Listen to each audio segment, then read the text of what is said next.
And you and I agree na totoo yung listahan ng 100 billion pesos. O yun, yung pinalabas ni Saldico doon sa kanyang Facebook page na yung na-insert na 100 billion, pinatunayan ngayon ni Panfilo Lacson na totoo. Ngayon, pagpatuloy natin dahil nakakagimbal ito. Talaga nasingit sa BICAM. But, Tingnan mo, singit no? Nasingit. Paano nasingit? yung sinasabi ni Saldico on social media as posted na nag-deliver siya ng 25 billion representing the 25% commission di umano para kay Presidente, that I will attest na hindi totoo. And Hindi totoo. Yun ang sinasabi ni Bossing Panfilo Lacson na hindi totoo yung siya mismo ang nag-deliver. Walang katotohanan na mismo si Saldico ang nag-deliver doon daw kay PBBM. Walang katotohanan na siya mismo ang nag-deliver. Alam nyo guys, ito si Panfilo Lacson. Matindi ito. Matindi pa to sa investigador dahil alam niyo naman kung ano ang background dito. Kaya hindi na siya naniniwala sa mga doon sa mga sinasabi ni Saldico. Pero doon sa sinabi niya na 100 billion na insertions is totoo. Pakinggan natin yung mga kasunod dito. talagang sabi niya, naghatid ako ng pera as kickback, but not to the President. Ang naghatid dito, yung sinasabi naghatid dito ng pera as kickback is hindi si Saldico, kundi si Sec Bernardo. But to Yusek Olivar. Tapos hinatid niya si Sec Bernardo doon kay Sec Olivar. Pinangalanan niya itong mga nasa Malacanang. Kaya sinasabi ni Panfilo Lacson na ginamit ang pangalan ni Ferdinand Marcos Jr. as beneficiary doon sa 25 billion kickbacks or magkano man yung kickbacks na yun.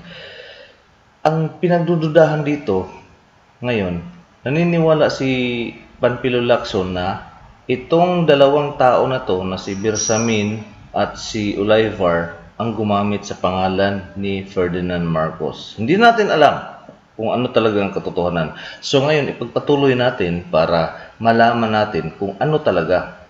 Although hindi pa naman talaga final itong mga pinagsasabi dahil hindi under oath ito na sinabi ni Bernardo eh. Kung under oath ito, malamang grabe ito. So pagpatuloy natin. It was the single largest or biggest delivery that he made to Olivar. Pinakamalaking i-deliver doon kay Olivar. O di ba? Ngayon, itong dalawa na itong Yusik ngayon is nag-resign kaagad kanina ata. Nag-resign na kaagad sila dahil hindi natin alam kung bakit na sila nag-resign. So, pagpatuloy natin. Kung saan napunta, hindi natin alam. Yun ang question ko doon. Nung dineliver itong mga pera na ito, dahil nga nakuha na yung mga pera, hinatid ni Sec Bernardo doon kay Olivar at Bersamin, tapos i-deliver. Ang una dito, sinabi ni Panfilo Lacson na walang kinalaman si mahal na Pangulo. Walang kinalaman doon. Sa tinanggap na pera, doon sa sinabi ni Saldico na siya ang deliver. Hindi siya ang deliver.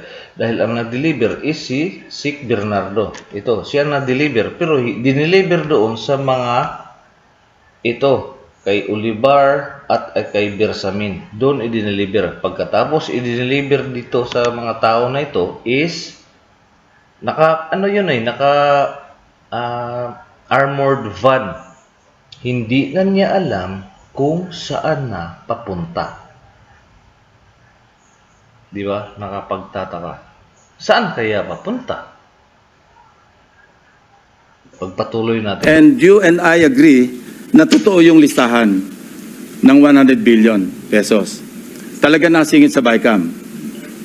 But yung sinasabi ni Saldico on social media as posted na nag-deliver siya ng 25 billion representing the 25% commission di umano para kay Presidente, that I will attest na hindi totoo.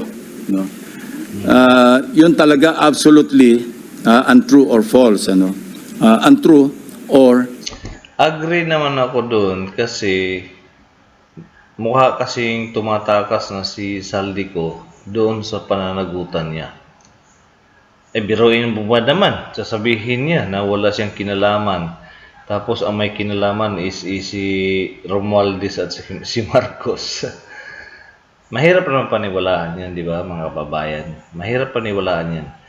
Ngayon, itong revelasyon ngayon ni Sek Bernardo na hindi pa na siya under oath ha. Nung napanood niya yung video ni Saldico, sinabi niya lahat-lahat kay Panfilo Lacson na ginagawa. Yun nga, na-deliver ang pera kay Bersamin at Olivar, sila na nag-anuhan sa pera na yan. Tapos inilabas na naka-armored van.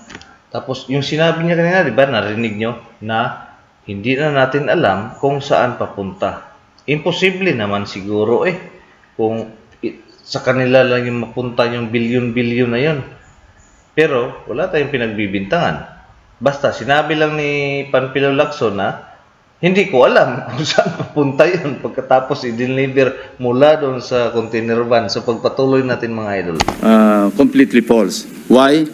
Because last Sunday, I received a call from the... Ito na. Ito na yung buong kwento sa video na ito. Bali, kanina sinamarize ko lang. Pero panoorin natin itong buong video na ito dahil para maliwanagan tayo doon sa pinagsasabi nitong si Panfilo Lacson. The camp of former Undersecretary Roberto Bernardo. Ang sinasabi niya, noong nakita niya si Saldico sa social media na nagsasabing merong 100 billion di umano inutos ng Pangulo na isingit sa BICAM, napag-alaman ko from Undersecretary Bernardo na may mga tao sa Malacanang, not the President, not authorized by the President, who misrepresented him. I will name some of them. Undersecretary Adrian Bersamin. He name-dropped the President, making Saldico believe na utos ng Pangulo na ipasok sa BICAM yung insertions na 100 billion. Now, Yusek Traigib Olaybar.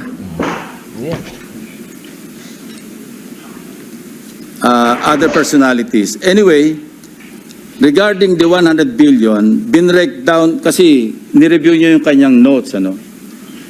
This is all related even to the appointment of Secretary Recto to be the Executive Secretary, as he is now the acting. I guess acting kasi hindi naman pwede magbigay ng ad interim appointment because Congress is not in recess, di ba? So, okay. Anyway, ang sabi niya sa akin, hindi po totoo yan, Mr. Senator. Kasi ang breakdown ng 100 billion, 81 billion, yun yung na-assign sa DPWH. Yung 29 billion, other agencies. Hindi niya alam. Out of the 81 billion or out of the 100 billion, yung sa 81 billion, 52 billion, siya ang personal na nag-handle. Ako po nag-handle nun. Nasa notes niya, ito yung kanyang table, binigyan niya ako ng kopya. 51.01, I think almost 52 billion. Anyway, so 52 billion, yun yung personal hinandle niya. And talagang sabi niya, naghatid ako ng pera as kickback. But not to the President, but to Yusek Olaybar. Naghatid ng pera as kickback. Kahit kanino pa yan ihinatid. As kickback. Grabe, nakakapanlo mo mga kababayan, no? Kickback. Bakit ba? Kailangan talaga ng kickback na yan. Dapat itulong na natin sa mga naghihirap na mamamayan natin. Tuloy natin. And sabi niya, ang pagkaalam niya, kasama si Yusek Adrian Bersamin. 8 billion pesos, Mr. President, in at least 10 deliveries. 10 deliveries? Pila ka, ilang container van ba yan? O ilang armored van ba yan? Grabe, no? Billion? Samantalang tayo, hindi nga ito nakakahawak ng 1,000 siguro per day sa kanila. Per day lang yan. Modus that yung arrangement nila is, may tigisa silang armored van.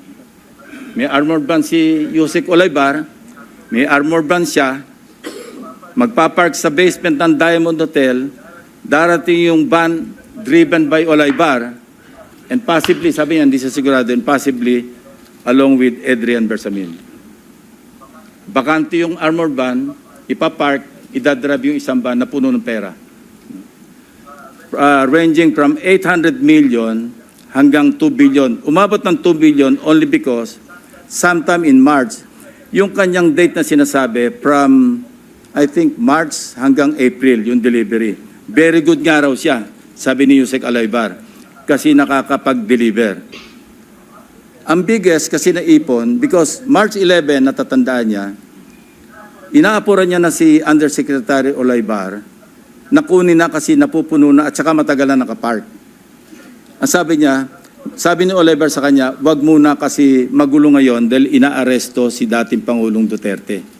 So naipon yung laman ng van, sabi niya, mga 2 billion pesos. That was the single largest or biggest delivery that he made to Olaybar. Kung saan napunta, hindi natin alam. Yun. Kung saan napunta, hindi natin alam.